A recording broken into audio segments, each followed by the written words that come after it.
Hace unos días el mundo recibió un bombazo. Uno de los grandes líderes del crimen organizado finalmente fue atrapado, pero ¿te has preguntado cómo cayó uno de los capos más buscados del mundo? Hoy, desentrañamos los detalles ocultos y las operaciones secretas que llevaron a la impactante detención del Mayo Zambada. Mantén a salvo a los tuyos y prepárate para descubrir la verdad detrás de la captura que sacudió al mundo del narcotráfico, que esta historia lo cambia, y no serás el mismo para el final del vídeo. Capítulo 1. Los antecedentes de la detención. La tarde del 25 de julio de 2024 marcó un momento histórico con la captura de Ismael El Mayo Zambada, uno de los líderes más influyentes del cártel de Sinaloa. A pesar de que Joaquín, el Chapo Guzmán, acaparó la atención mediática, muchos consideran a El Mayo como el verdadero jefe del cártel. Durante más de 40 años, Zambada logró evadir a las autoridades mexicanas, lo que ha generado teorías sobre su posible protección por parte de altos funcionarios, tanto en México como en Estados Unidos, así como su extrema precaución en sus operaciones. El 25 de julio de 2024, El Mayo y uno de los hijos de El Chapo fueron arrestados al aterrizar en un avión privado en El Paso, Texas. Agentes de la DEA los esperaban, lo que sugiere que podría haber habido un acuerdo previo con las autoridades estadounidenses. Para entender la magnitud de este evento y su impacto en el panorama criminal de México, es esencial conocer la historia de El Mayo y su papel dentro del cártel de Sinaloa. Para ofrecerte una visión completa, he colaborado con Luis Chaparro, un periodista mexicano con 15 años de experiencia en la cobertura de cárteles. Pocos han podido investigar a fondo los orígenes de Ismael El Mayo Zambada debido a su naturaleza reservada y de bajo perfil. En 4 décadas, solo concedió una entrevista en 2010. Sin embargo, periodistas como Anabel Hernández, basándose en registros y testimonios de personas cercanas a él, han logrado revelar aspectos interesantes de este capo. Es importante saber que El Mayo, cuyo nombre completo es Ismael Zambada García, nació el 1 de enero de 1948 en El Álamo, una comunidad en Culiacán, Sinaloa, México. Al momento de su arresto, El Mayo tenía 76 años. A lo largo de su carrera criminal, ha recibido varios apodos como El Padrino, MC y La Señora. Figuras como El Chapo Guzmán lo apodaron La Cocina como nombre en clave. Desde joven, El Mayo se destacó por ser calculador y trabajador. Trabajaba como campesino para ayudar a su familia, que vivía en condiciones de pobreza extrema en Sinaloa. Su carrera criminal comenzó en 1968, cuando a los 19 años conoció al cubano Antonio Cruz Vázquez, un traficante de heroína en Nueva York y Nueva Jersey. Fue Cruz quien lo introdujo al tráfico de drogas a través de su cuñado Nico, casado con su hermana Modesta Zambada. Y ahora te contaré cómo empezó la carrera de este monstruo. Capítulo 2. El ascenso del Mayo. El Mayo comenzó a coordinar la producción de amapola, que se transformaba en goma de opio y luego en heroína. Este producto se transportaba desde Sinaloa a otros destinos en México y finalmente se traficaba a Tucson, Arizona. Para 1977, a los 28 años, El Mayo ya tenía varios sembradíos en Sinaloa y pagaba a autoridades corruptas para facilitar sus operaciones. En 1978, en Los Ángeles comenzó a expandir sus operaciones a gran escala. Aunque aún no operaba bajo la bandera del cártel de Sinaloa, esta idea ya se gestaba en su mente. Durante los siguientes años, El Mayo construyó un imperio logístico en Los Ángeles para traficar drogas a lo largo de Estados Unidos, recibiendo la mayor parte de las ganancias millonarias antes de enviarlas a México. Tras la caída del cártel de Guadalajara en 1985, El Mayo ganó más poder, heredando demanda y expandiendo su red criminal. Figuras clave como Miguel Ángel Félix Gallardo y Amado Carrillo Fuentes, conocido como el Señor de los Cielos y ahijado de Zambada, fueron fundamentales en su red hasta sus respectivas detenciones en 1989. En los últimos años, Ismael El Mayo Zambada vivió su época dorada, especialmente tras la caída de varios miembros de los hermanos Arellano Félix de Tijuana y la muerte de Amado Carrillo Fuentes, conocido como el Señor de los Cielos, en 1997. Durante este tiempo, el Cártel del Pacífico, que más tarde se conocería como el Cártel de Sinaloa, ganó una fuerza considerable. Figuras clave como Joaquín El Chapo Guzmán y José de Jesús Esparragosa Moreno, alias El Azul, emergieron como líderes prominentes, pero el Mayo siempre tuvo la última palabra.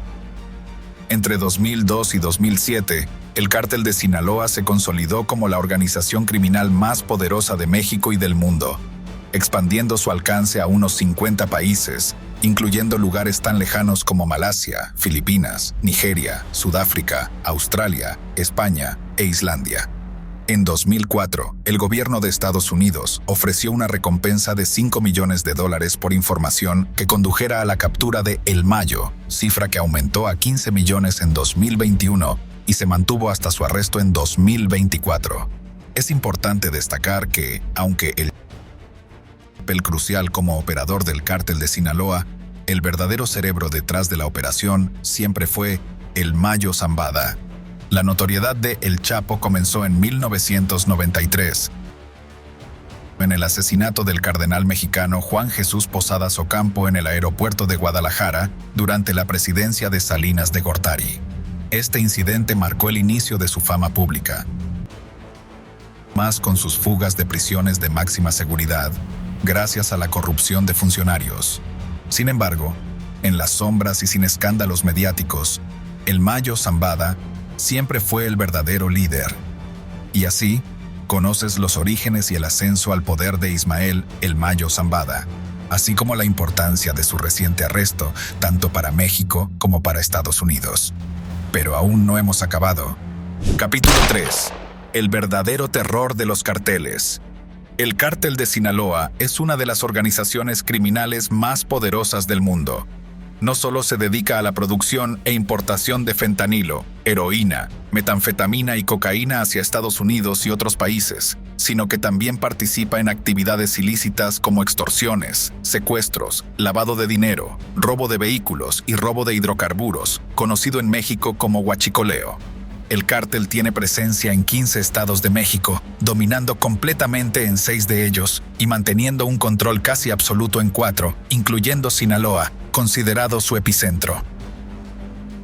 Desde la captura de El Chapo en 2016, el Cártel de Sinaloa no funciona como una única organización con una sola cabeza, sino que opera como un cártel de 3 facciones que varían en cooperación según a quién le preguntes. Estas facciones son los Mayos, los Chapitos y los Guanos.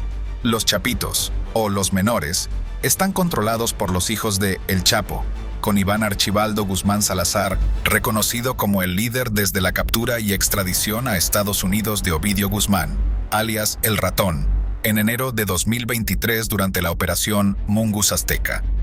De Ovidio Guzmán hablaremos más adelante, ya que ocurrió algo extraño. Luego tenemos a los Guanos, dirigidos por Aureliano El Guano Guzmán, hermano de El Chapo, quien mantiene su propia estructura y operaciones de manera independiente. Aunque no existe una ruptura total con el cártel, los guanos operan con cierta autonomía y tienen una fuerte presencia en lugares como Badiraguato, así como en Baja California, Chihuahua y Guerrero. Una cuarta facción se desmanteló tras la recaptura de Rafael Caro Quintero, el 15 de julio de 2022. Caro Quintero fue uno de los líderes históricos y de la vieja escuela, tanto del Cártel de Guadalajara como del Cártel de Sinaloa. Por otro lado, tenemos a los Mayos, o la Mayiza, anteriormente liderados por Ismael El Mayo Zambada y sus hijos, quienes representan la facción más poderosa dentro del Cártel de Sinaloa. Más adelante te contaré quién probablemente heredará el liderazgo de este grupo. El Mayo desempeñó un papel muy estratégico no solo dentro del cártel, sino también en el gobierno mexicano, siendo el principal aliado del gobierno para pacificar territorios y negociar entre cárteles. Como hemos visto anteriormente, el Mayo Zambada ha entregado a miembros de su propia organización, incluyendo financieros y cocineros, para demostrar al gobierno que están colaborando. Este sacrificio le ha permitido mantenerse fuera de prisión y seguir liderando el Cártel de Sinaloa sin ser molestado. Dentro de la organización, el Mayo era una figura de respeto, confianza y negociación. Para cerrar este tema de las facciones, quiero aclarar que esta visión general apenas raspa la superficie. cada una de estas facciones tiene más subdivisiones, y la organización y jerarquía son mucho más complejas de lo que puedes imaginar. Pero volvamos al tema principal de este vídeo. Capítulo 4. Los últimos movimientos del Mayo. La última aparición pública conocida de Ismael El Mayo Zambada fue en 2010, durante una entrevista realizada por el periodista Julio Scherer García del periódico Proceso. Julio Scherer, quien lamentablemente ya falleció, relató en su artículo que fue El Mayo quien solicitó la entrevista, y él sintió el deber de realizarla en un lugar aislado de la Sierra de Sinaloa. Julio recordó su encuentro con Zambada. Se sentaron a almorzar bajo un árbol en un entorno que parecía preparado para una huida rápida. La conversación fue reservada. Zambada era cauteloso con sus palabras, reflejando la vida de alguien que se mueve constantemente. Hablaron de su familia, pero evitó temas delicados como la situación de su hijo o su propia seguridad. Antes de terminar, Zambada ofreció hacerse una foto con Julio, un gesto que sellaba la autenticidad de su encuentro. Esta es la foto que se tomó Julio Scherer con El Mayo Zambada. Desde entonces, no ha habido más fotos, videos ni entrevistas.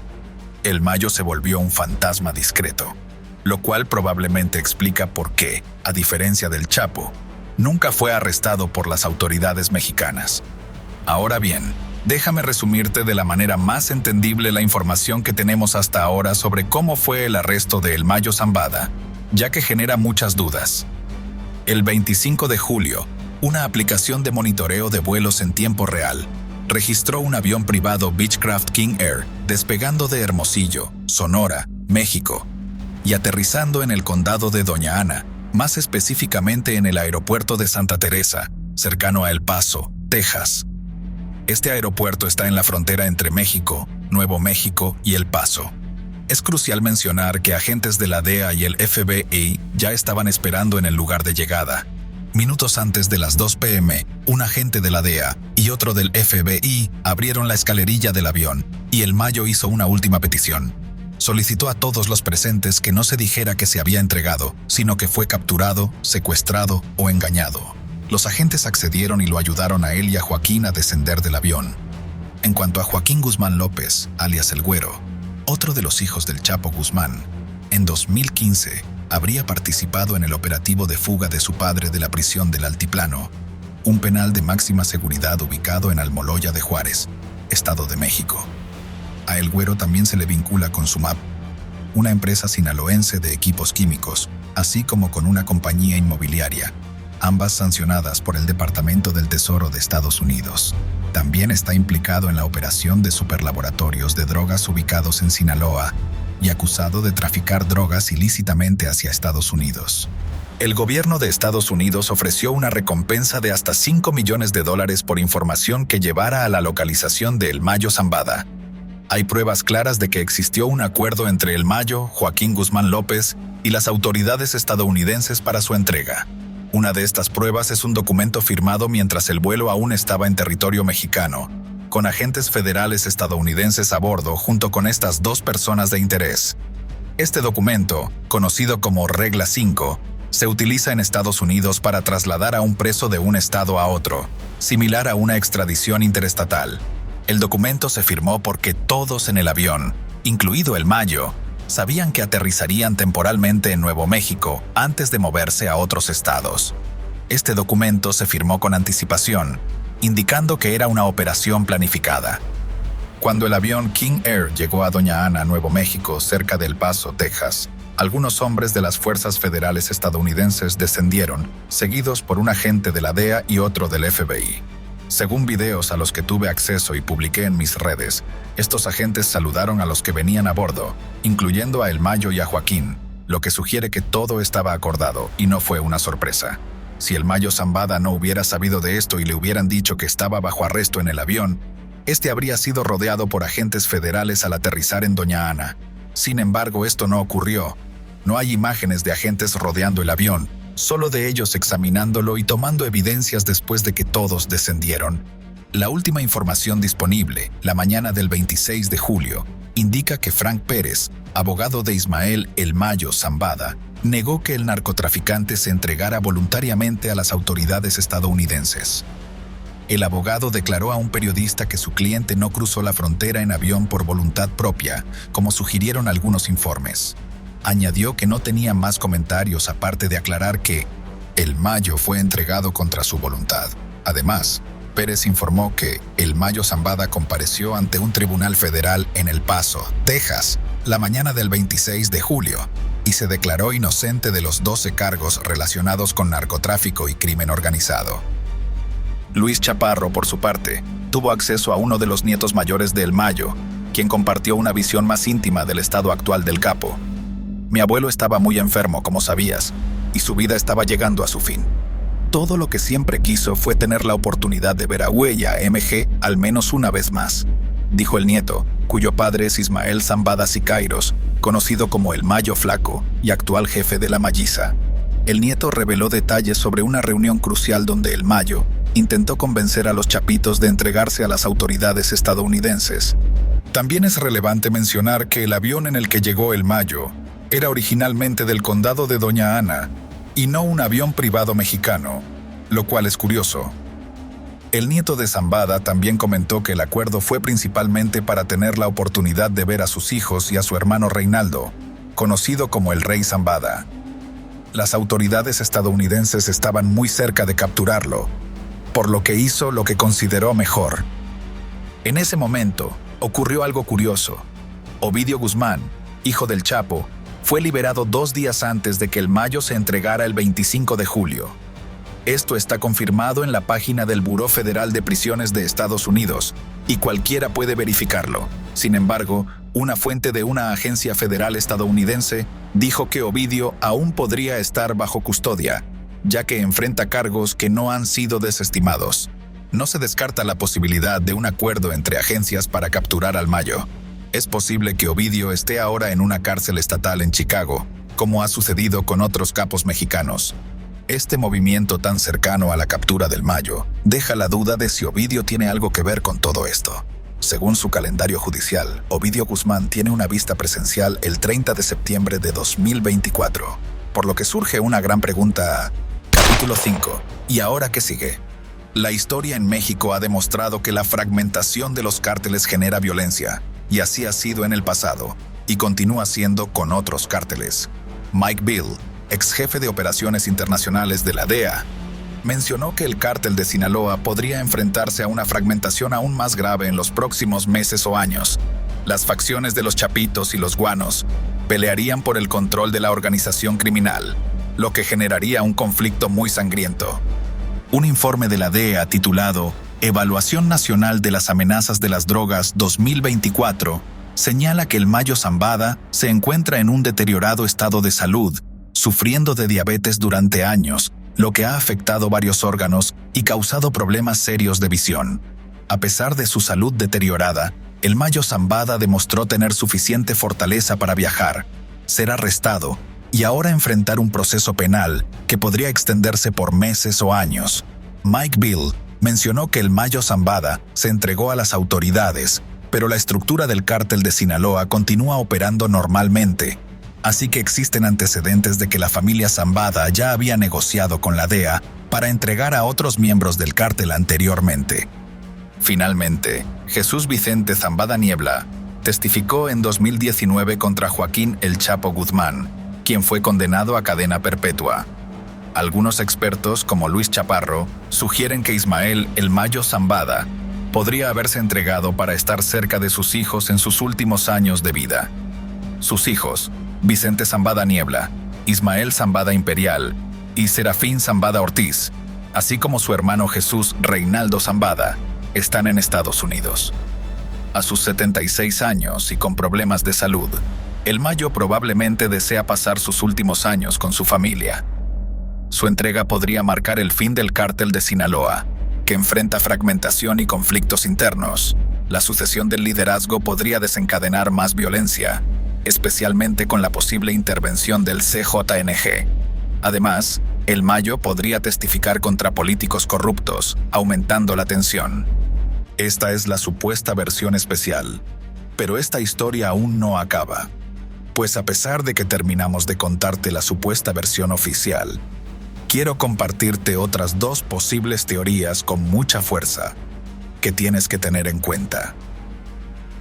Capítulo 6. Las teorías adicionales sobre esta captura. Antes de contarte las dos teorías que la están rompiendo, recapitulemos lo que aprendimos hasta ahora.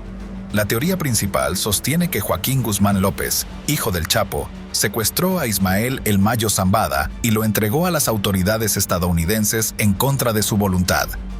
Esta versión, respaldada por declaraciones del abogado de Zambada, pinta un cuadro de un violento acto de traición. Una versión más detallada, proporcionada por periodistas, sugiere que Zambada fue emboscado en su propia casa, llevado a la fuerza a un avión y trasladado a Estados Unidos.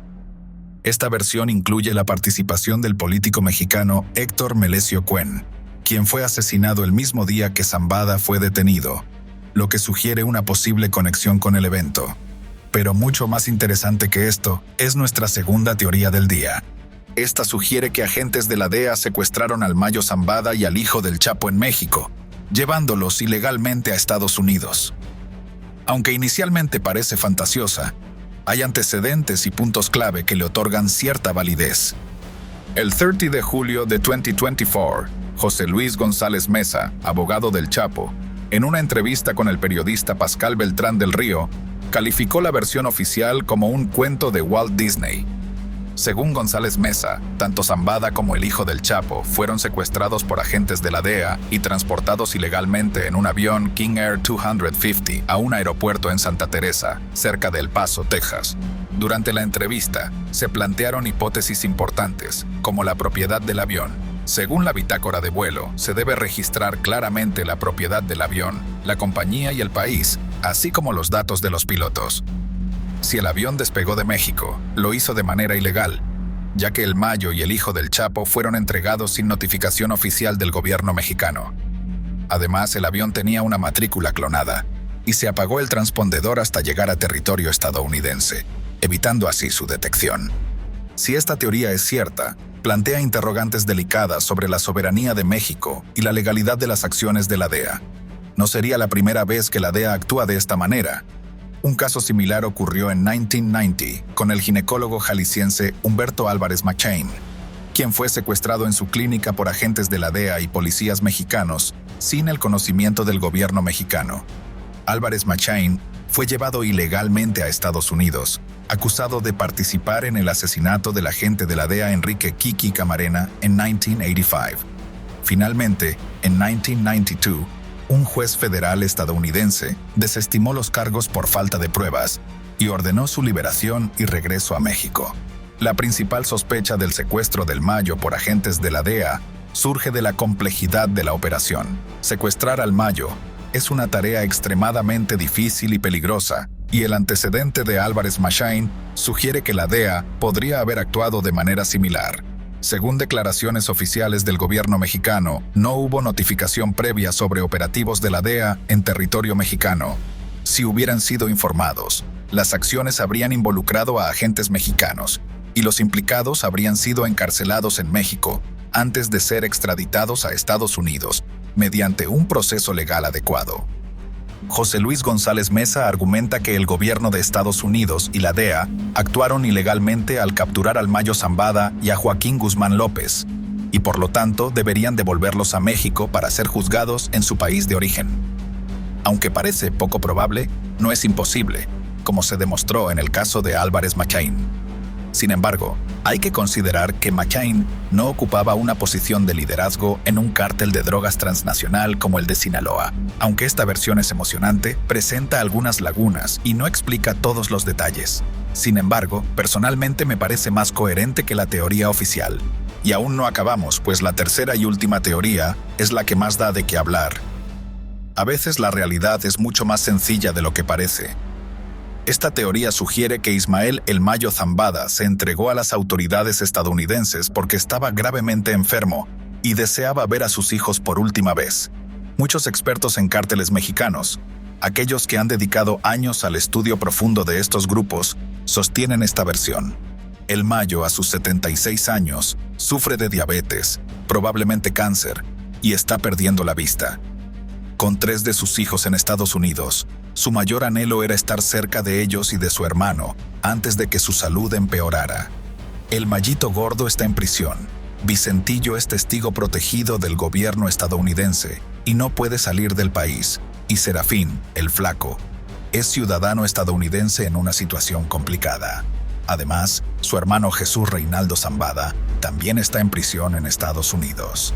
Ante esta situación, el Mayo probablemente decidió que entregarse a las autoridades estadounidenses era la única manera de ver a sus seres queridos.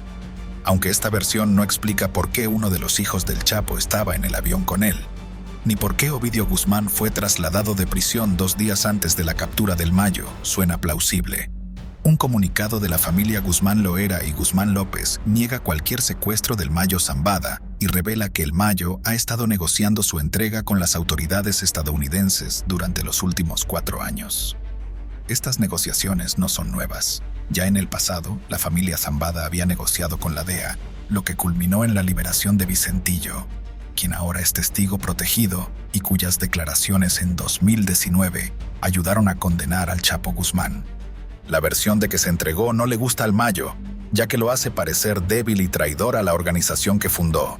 Sin embargo, la realidad de cualquier capo, especialmente en sus últimos años de vida, a menudo se reduce a un elemento fundamental: la familia. El Mayo quiere ver a sus hijos y a su hermano antes de enfrentarse a lo inevitable, la muerte, que nos alcanza a todos sin importar el poder o la riqueza. Pero hasta aquí llega este oscuro reporte. Cuéntame, ¿qué opinas de este misterioso y macabro caso? Y si te quedaste con ganas de saber más del mundo del crimen, te dejo por aquí este video.